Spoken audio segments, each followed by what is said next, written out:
Nick Saban loves college football, but apparently he wants the sport's most popular head coach to leave.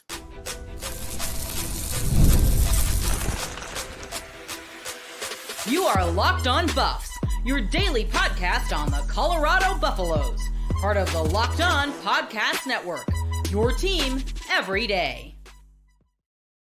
What is up, everybody? This is Locked On Buffs. I'm your host, Kevin Borba. Today's episode is brought to you by FanDuel. From the first whistle to the final drive, FanDuel makes the NFL playoffs even more exciting. Right now, new customers can bet $5 and get $300 in bonus bets if you win your first bet. Visit FanDuel.com to get started. We are also brought to you by the Locked On Podcast Network. It's your team every day for free and available wherever you get your podcast. So thank you for making me your first listen of the day. Like I said, free and available wherever you get your podcast. Make sure to like, subscribe, follow so you don't miss out on a moment of the coverage because it's Colorado football. So you know something is always happening.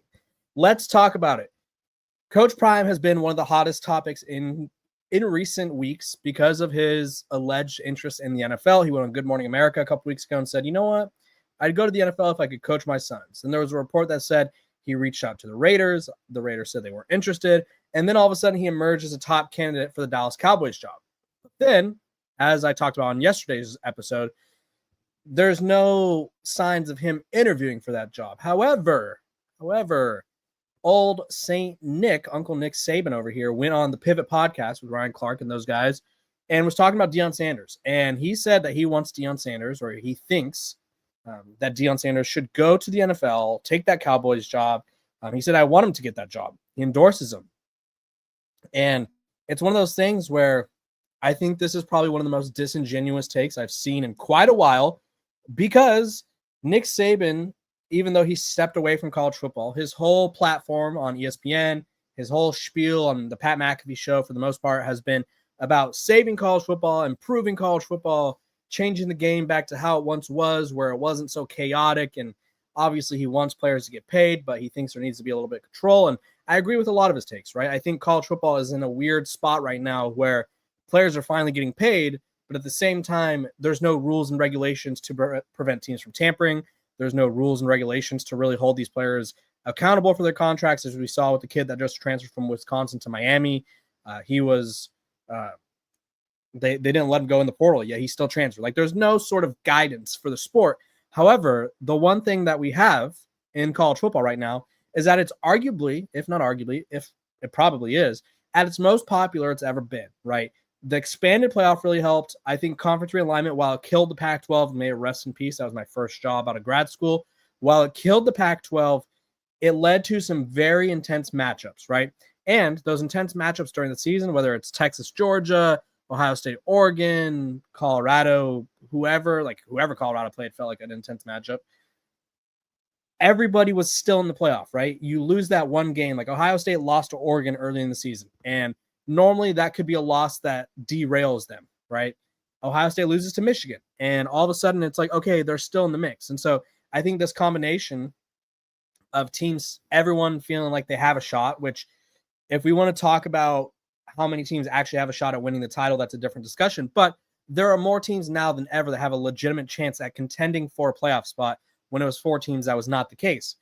And I think popularity of the sport's just at an all-time high, right? I think we got the video game back, which is exciting. I think we have just all-around growth. Like, there's excitement. And then you have someone like Nick Saban, who, for the most part, is trying to be an advocate for the sport, but he says Coach Prime should leave Colorado. And I think when people who talk about caring about college football so much, caring about what Deion Sanders does for Colorado, caring about what Deion Sanders does for these young men, they go out here and they're like, yeah, he's doing great. And then all of a sudden they're like, oh, by the way, I think he should leave, right? He's too big for Colorado. It's like we're missing the whole mission. His whole mission for Coach Prime was, obviously he wanted to coach his sons. Like, let's not pretend that wasn't a thing.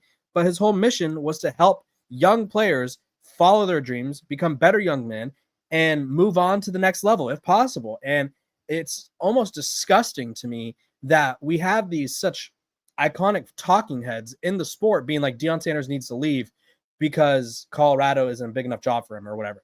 You realize just 10 years ago, or not even 10 years ago, really, 2016, 2017, and all those years when Clemson and Alabama made it to the championship, like it felt like every single year, right?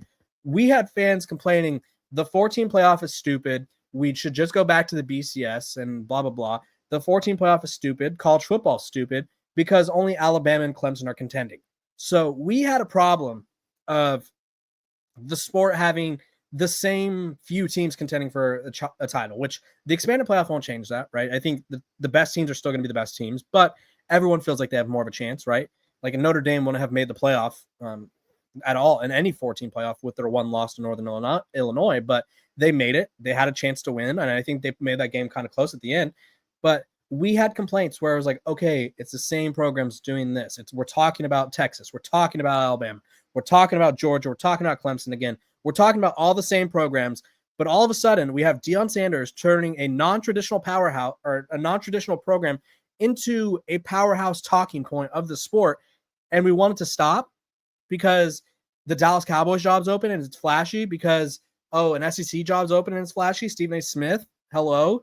Like, why are we so dead set on the biggest players or coaches need to be at the biggest programs? It's the same thing with the NBA. The NBA has a small market problem where everyone, whether it's fans, analysts, players themselves, think that in order to be popular, in order for the sport to work, we need the best players in the biggest markets, which has never been true. It's happened that some of the biggest markets have been able to get those best players, but we've seen teams in sports like Boise State, for instance. Ashton Jeanty was by far the best running back in college football. He had so many offers to leave the program, and he probably would have had a ton to enter the portal and return next year had he chosen to. He stayed at Boise State. He wrote it out with his boys, right? And was one of the biggest stars in the sport. Like, it can happen, right? So Deion Sanders being at Colorado, and these people, Nick Saban, Stephen A. Smith, anyone who suggests that he should go to the NFL are doing the sport of college football a disservice. They're doing Deion Sanders a disservice. And they're quite frankly, they're being hypocritical, right? You cannot praise him and just constantly worship everything that he's doing and be like, it's great for the sport, right? Colorado's at a point it's never been in, which is true, right? Colorado would not be in this position if it were not for Deion Sanders. However, it makes no sense to hype it all up and then be like, you know what, though? Really big job opened up. Deion Sanders, get out of there. It's time. Let him be where he wants to be, right? Quit trying to force Deion Sanders to a big story, big program, big franchise, because it makes for sexier headlines, right? That's not what this is about, right? We don't get into like sports, right? Nick Saban didn't get into coaching to have the sexiest headlines after his career, right? He got into coaching because he loves the game. And if he loves college football as much as he says he does, I don't think he should be going on all these shows trying to take away one of the biggest attractions to college football. When we come back, we are going to be talking about Colorado's finish in the AP poll. This episode of Locked On Buffs is brought to you by FanDuel. Sorry about that. From the first whistle to the final drive, FanDuel makes the NFL playoffs even more exciting. Right now, new customers can bet $5 and get $300 in bonus bets if you win your first bet. That's $300 to keep the action going. The FanDuel app is easy to navigate, and the variety of bets keep games exciting. Plus, when you win, you get paid instantly. No waiting around for your winnings. Whether you're betting on your favorite team or just looking to add some excitement to the playoffs, FanDuel has you covered. Just visit FanDuel.com to join today and get started with $300 in bonus bets. That's FanDuel.com. Make this playoff season unforgettable. FanDuel, an official sportsbook partner of the NFL. What is up, everybody? Thank you guys for tuning in to Locked On Buffs, making me your first listen of the day.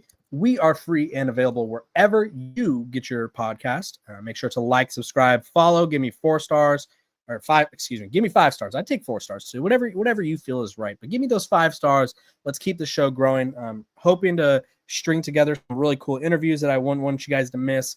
So make sure you follow, keep those notifications on. And thank you for continuing to make Locked On Buffs your first listen. Let's talk about it. The AP poll, the final edition, came out on Tuesday. And I'm going to run through it, talk about where Colorado finished, talk about how exciting of a season this is if you're Colorado, because obviously you haven't been experiencing a lot of success recently. So having a big year like this, pretty big deal. So I'll run you through the top 25 real quick, and we'll just go from there because I think there was a lot to be excited about. I think there was a lot of interesting moves in the top 25, right? I think there's just a lot of overall, we have I think there's a lot of parity in the sport, and I'm liking it. I think we're in this weird spot where it's like all of a sudden we complained about like the 2 teams or the 3 teams of dominating the sport, like Georgia winning back-to-back titles. Like, ugh, only Georgia's going to win. And now all of a sudden we have teams like SMU, Notre Dame, which Notre Dame's historically a really good program, but obviously they haven't won a title since 1988. So it's been a while, but it just makes me laugh that we have all these problems where it's like, okay, we don't like this, but I'm also going to complain about this. We're never going to be happy, and that's just what I've learned. So let's run through the AP poll. Number 1, obviously, Ohio State. They win it all, bounce back from losing to Oregon and Michigan. Notre Dame 2, Oregon 3, Texas 4, Penn State 5, Georgia 6, Arizona State 7, Boise 8, Tennessee 9, Indiana 10, Ole Miss 11, SMU 12, BYU 13, Clemson 14, Iowa State 15, Illinois 16, Alabama 17, Miami 18, South Carolina 19, Syracuse 20, Army 21, Missouri 22, UNLV 23, Memphis 24, and your Colorado Buffaloes coming in, rounding out the rear at 25. So what does this mean? Well, I think a lot of people are going to mock Colorado because that's their favorite pastime. But what people don't realize is that this is just the, let's see, 4th time since the 2000 season that Colorado has finished ranked in the AP poll. It's their best ranking since 2016, where they're 17th. And obviously it shows that the Coach Prime method is working, right? I think he proved a lot of people wrong with his transfer portal method. I think the biggest difference, and I was very skeptical about about his transfer portal method just because we have never seen a team win a title. And until we do, we've never seen a team made up of mostly transfers win a title. And until we do, I'm going to have some questions. But he could contend for a playoff and he could contend for a Big 12 title. And I think that's a good direction to head to, right? Colorado they don't lose against Kansas. They're in the playoff, or they're in the Big 12 title game, possibly in the playoff. Who knows if they beat Arizona State or whoever they would have played. But I think Coach Prime has really figured out what he's doing. And it's just one of those things where if you're a Colorado fan, you have to love the direction of this program, right? Let's talk about before Coach Prime gets there. This is how bleak it was. Colorado goes 4-2 in 2020 in the COVID season, 4-8 the year after, 1-11 in 2022. And then they go 4-8 in Coach Prime's first year. And it's like, okay, maybe this program's just fallen behind, right? Sometimes it feels like certain programs just fall off a cliff and never come back. We've seen it with Nebraska. They've kind of fallen off a cliff and haven't come back. Oklahoma, I think we're witnessing their they're falling off of the cliff. And so it's kind of odd to see is Colorado capable of returning to this glory that they once had? And I think Coach Prime is really setting the program up to succeed. Like I'm liking where Colorado is heading.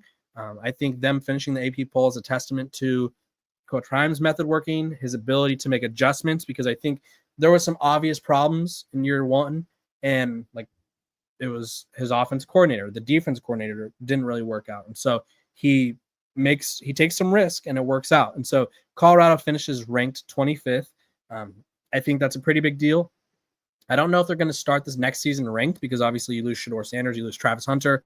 I feel like that's kind of grounds to fall out of the rankings. But again, there's going to be a lot of talent moving around next year. So a lot of people are going to be curious to see where everyone ranks, right? You have Caden Salter, who's one of the best quarterbacks in the country. You have some key defensive players coming back. You made a lot of good additions in the transfer portal. So we'll just have to wait and see how Colorado fares.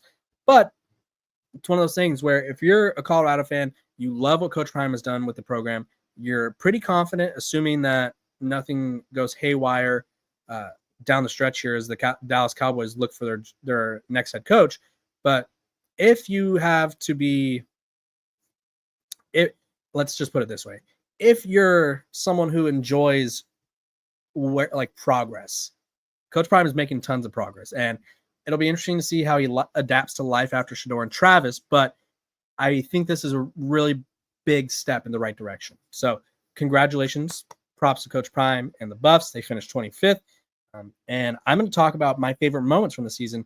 You don't want to miss this. So I'm going to go through some of my top moments from Colorado's tremendous season this past year. So stay tuned. This episode of Locked On Buffs is brought to you by our sponsors over at Prize Picks. This message is brought to you by Prize Picks, the place to get real money sports action. With over 10 million members and billions in winnings, Prize Picks has changed the game in daily fantasy sports. Whether it's the playoffs or regular season, Prize Picks has made it easier than ever to win big while enjoying all the football action. Now it's playoff time, and there's no better way to get in on the action than with Prize Picks. Here's how it works. You simply pick more or less on at least two players, and if your picks hit, you can win up to 1,000 times your cash. Yes, that's right. 1,000 times your money just by making a few simple picks. For me, I'm eyeing Patrick Mahomes on the more passing yard side, Travis Kelce on the more than 70 receiving yard side, because I feel like they're going to have a big game to beat Josh Allen and the Bills to three-peat, right? They have to get into the Super Bowl, win a third Super Bowl in a row, make some NFL history. We'll see if they can do it. Ready to run your game this football season? Download the app today and use code LOCKEDONCULTURE to get $50 instantly after you play your first $5 lineup. That's right, just $50 for playing.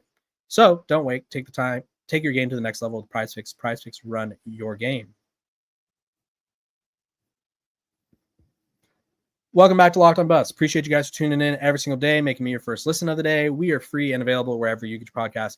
Make sure to like, subscribe, and follow so that way you don't miss out on a moment of the coverage. Give me 5 stars wherever you listen to your podcast. Share this with a friend. We're going to have some cool interviews coming up as we normally do. We interviewed a couple of the transfers that have transferred in. Obviously, Carter Miller was another guy that I interviewed, but he ended up transferring out. But either way, I think there's a lot of exciting interviews coming up in the future of Locked On Buffs. I'll be making my way out to the East-West Shrine Bowl at the end of this month, which Shedeur, Shiloh, Cameron Simon Craig, Jimmy Horn, LeJounte, and Will Shepard will all be there, so I'll make sure to get some content for you guys there. Okay, let's talk about my favorite moments of the season. I'm just going to go through, I feel like there's a lot of them, so I'm just going to kind of run through the gamut, if you will. Obviously, I think the Colorado State game was just the win in general and sort of silencing the critics, right? I think people, and this is, again, the Colorado glasses, like people are not going to be willing to admit that, like, hey, this Colorado team, like we're rooting against them, right? So they're not going to be willing to admit when the game is good. And I think at this point in the season, Colorado had lost to Nebraska, right, which was ugly loss. It was like not great, right? So they lose to Nebraska. They had beaten North Dakota State, but it wasn't or it was a little too close for comfort. And all of a sudden, everyone was like, "Oh, is this Colorado team bad?" Like we're starting to have those discussions 3 weeks into the season, and it's like, okay, let's take a deep breath. So, favorite moment from this game specifically is when their quarterback, Braden Fowler-Nicolsi, calls Travis Hunter too small, and then Travis Hunter ends up popping off the rest of the game, making some huge plays, picked him off, had a touchdown, I believe. So that was one of my favorite moments. Next favorite moment. I think this was another moment where it's like, is this Colorado team like fraudulent? Like I think people wanted Colorado to be fraudulent so bad at the beginning of the season, and things were looking a little rough against Baylor, right? They go down 24-10, and then all of a sudden they tied the game up. It's 24-24. Baylor takes a late lead, and then all of a sudden Colorado has literally no time left on the clock, and Shedeur Sanders has to heave a Hail Mary, and Will Shepard drops it. And it's like, oh my gosh, like social media was fired up. Everyone was like, yes, Colorado's going to be embarrassed by Baylor. Because at that point, which Baylor ended up being a good team, but at that point it was like, Baylor's bad. Dave Aranda's getting fired. This Baylor team sucks, and Colorado's going to lose to them, and it's going to be hilarious because the wheels are going to fall off, and it was all that. And then all of a sudden, Shedeur launches a pass to LeJounte Wester, who dives in the end zone. It's raining. I think it was pouring, actually. Dives in the end zone, catches it, sends the game to overtime, and then Travis Hunter, who else, seals the game with a forced fumble at the 1 yard line. So that was a really cool moment for me, I think. Another one, the UCF game. I feel like we're just going in order here, but UCF was a unique game because I think this was Colorado's statement game. I think this was the most complete game that Colorado had really had under Coach Prime. They go down, or they didn't go down. Yeah, they did. 21-14. They were up 21-7. And then UCF, it was kind of a back and forth game at the beginning. And then UCF kind of falls apart a little bit, and Colorado's making huge plays. Travis Hunter had that diving interception, and then he hit the Heisman pose, which I think, unpopular opinion, I feel like we hit the Heisman. In college football these days, I feel like we hit the Heisman pose way too many times. Like, I feel like I want to see it once. I feel like it makes it that much more special. But he hit the Heisman pose, and that's like the one pose I remember, or I'm choosing to remember, because it was just like, that was a Heisman level play. Dives, makes the interception, kind of helps seal the game for Colorado. So that was another cool moment. What else? I think the Texas Tech game was a sign of endurance for this Colorado team, because Texas Tech came out pretty frisky. They were up 13-0, and Colorado comes back to win that game. I think there was a lot of cool moments. Shedeur Sanders, the fumble recovery touchdown, then he hit his dad's celebration, which was pretty cool. Honorable mention, Travis Hunter shoved a tortilla in his pants. I don't know what happened to the tortilla, but he never really did anything. And then Will Sheppard had the one-handed catch, which was pretty epic, if I may say so myself. The Utah game was just an all-around offensive display. Same thing with Oklahoma State. That was the season finale. I think Colorado just made a statement, right? I think by this point, a lot of people thought Colorado would be at the end of the schedule. A lot of people thought that Colorado would be fighting for bowl eligibility, but instead Shedeur threw for 430 yards, 5 touchdowns. Michael Welch had a touchdown. LeJontay Western, Travis Hunter combined for 5 touchdowns, all 5 of the touchdowns. So really cool moment there. I think the final walk-off between Shedeur and Shiloh with Coach Prime on Senior Day was really special.